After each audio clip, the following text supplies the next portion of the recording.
set of lightning talks focuses on leveraging technology to increase impact.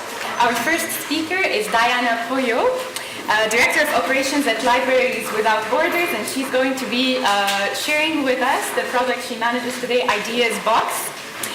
Diana has been working with our Libraries Without Borders since 2014, and her previous experience is in all of the profit, non-profit, and business sectors, and she's passionate about implementing innovative operations addressing educational challenges globally. Please join me in welcoming her.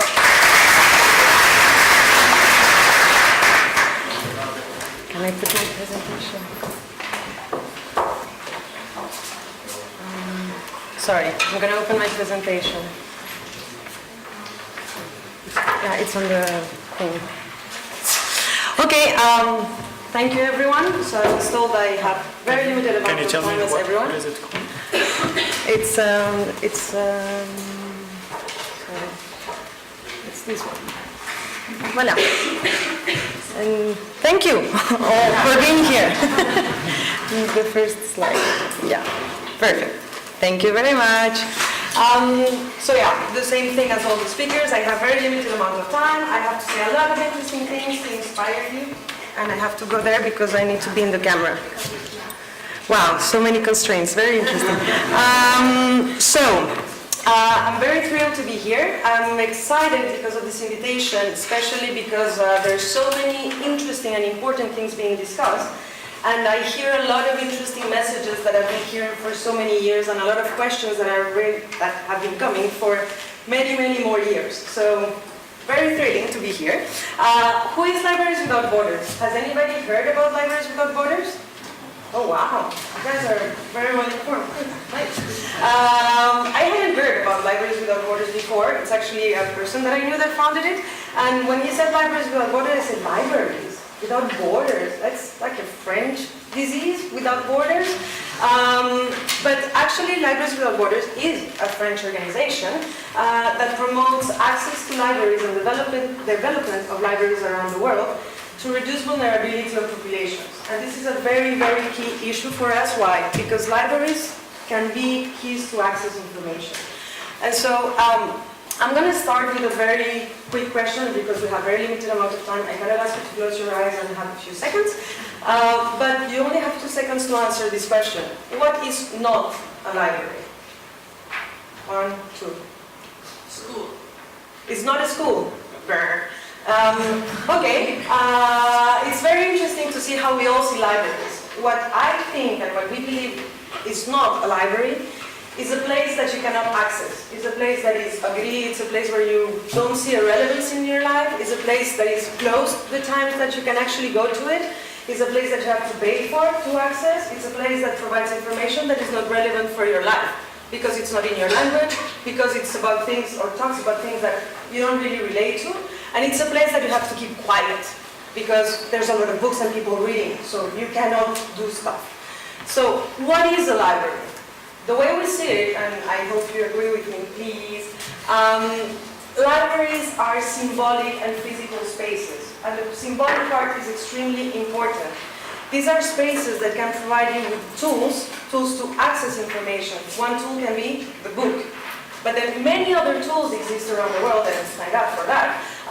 We have tablets in libraries, we can have music instruments, we can have people that also have knowledge that can function in a way as tools to share this knowledge, and so many other things. And we have something in libraries that we tend to forget about, which are librarians. And these are people that also support us to access this information and to make the use of this information in our lives so it can actually have an impact. So libraries can also be places and should be places that dynamize and host activities such as community bridging, such as agency. It is important that in libraries, we as users can also become agents. That we can access contents that are relevant for us, but that we can also create our own contents. That we can tell our stories. That we can tell our stories the way we want to tell them. And that we can share them. And that we can also dialogue through libraries or in the libraries. So very quickly, because I'm probably through with my 5 minutes and I'm just starting, I'm going to give you a number that is a little bit related to what we're talking about. And it's 17 years. You guys probably know this number, and some of you maybe saw the TED Talk of our director. I don't know if you remember how you were when you were 17 years old, but I had already the feeling that I had lived like a lifetime, and so many things had happened. Well, 17 years is the average amount of time that a person can spend in a refugee camp. So imagine spending 17 years in a refugee camp. Of course, the context here in Europe is quite different, but this confirms the issue that it is a lot of time, and it is a very long process that we are engaging into. So on our side, we started working in Haiti in 2010, when there was the earthquake, and something very interesting happened. We did a lot of projects thinking about what is the role that access to culture, access to information, and therefore access to libraries can play in a humanitarian crisis. And in a humanitarian crisis, of course, you have very basic needs such as food, shelter, and very important needs such as formal education. But then you also have a lot of other questions that remain as a question mark. So in Haiti, we started working with some libraries under tents. It wasn't something very fancy. It was a bit like we discovered that water makes you wet. But they had a very, very strong result, and they taught us a lot of lessons. And one of the key lessons is that indeed, culture and access to libraries plays a very important role in humanitarian situations. So, based on the work that we did in Haiti, we developed a partnership with the United Nations High Commissioner for Refugees, and also with Philip Stark, which is a very fancy, well-known designer, very expensive, who did pro bono work for us, so that was really nice of his. And we told him, okay, we want to create a new concept, and we want to create a new tool that can allow us to bring what libraries should be anywhere in the world. Anywhere meaning in a classroom, anywhere meaning in the middle of a refugee camp, anywhere meaning in a shopping mall. So what can we come up with? And that's when we designed the Ideas Box. So the Ideas Box is this tool. When it's closed, you see it like that. It's 4 pallets, and when you open it, it can look like this. All of the things that you are seeing inside of the Ideas Box are inside of the boxes closed that I showed you. So you have tablets, you have tables, you have a lot of things. You can even have a Fab Lab if you want. And what is really interesting is that it's a proposal that combines technology innovation also at the service of social innovation. And this is something really key, I think, of some of the topics as an answer of what we've been discussing about. We need to think about new ways. We need to innovate, and we need to scale those innovations. But we mustn't rely only on the means, only on the tool, only on the technology. We also need to think about how to create social innovation dynamics. And so, very quickly, these are the main components of the Ideas Box. So you're going to have what could be a traditional library with books, creative materials, and games. Then you have the ICT component with computers, e-readers, tablets, with this one. And then you also have a television set with also a projector, cameras, GPS, and also 3D printers and things like that. And one last thing that is really important is that it comes with a server that you can upload information as much as you want and contents as much as you want.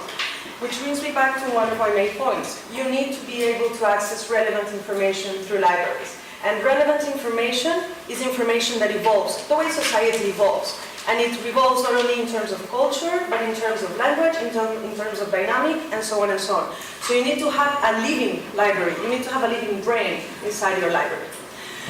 Now, a lot of the challenges we've been raising today, I'm not going to repeat them, but just to make them very concrete on the questions that our partners in the operations that we are implementing are asking themselves, are questions that, raise challenges and opportunities in Europe. And some of these questions are very concrete. How do we transform the way we're working today? How us as librarians can actually provide services for people that don't even speak the same language that we do, or that we don't even speak their same language.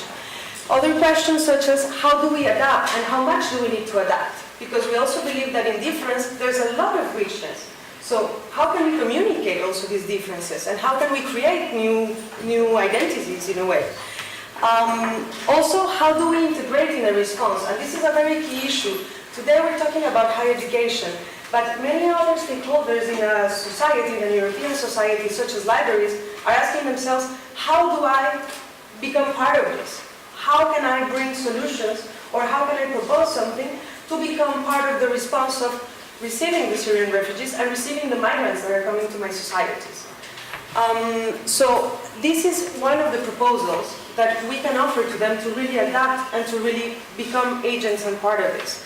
And one very key issue here is to open the doors for the refugees and for the migrants to also be actors in the libraries, to create their own contents, to bring their own dynamics, to do their own activities.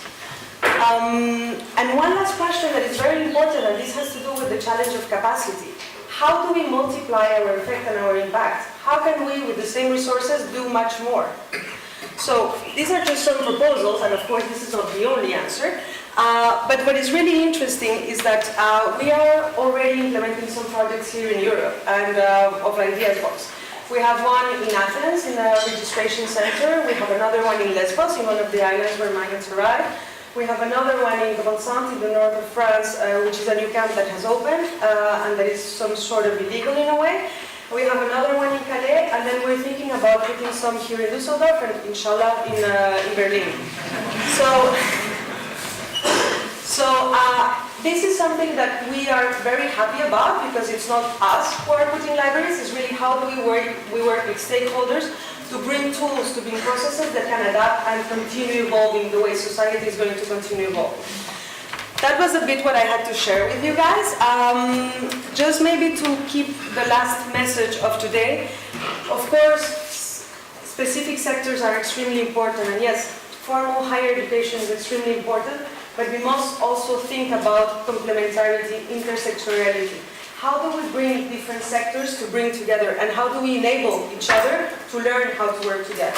Thank you very much.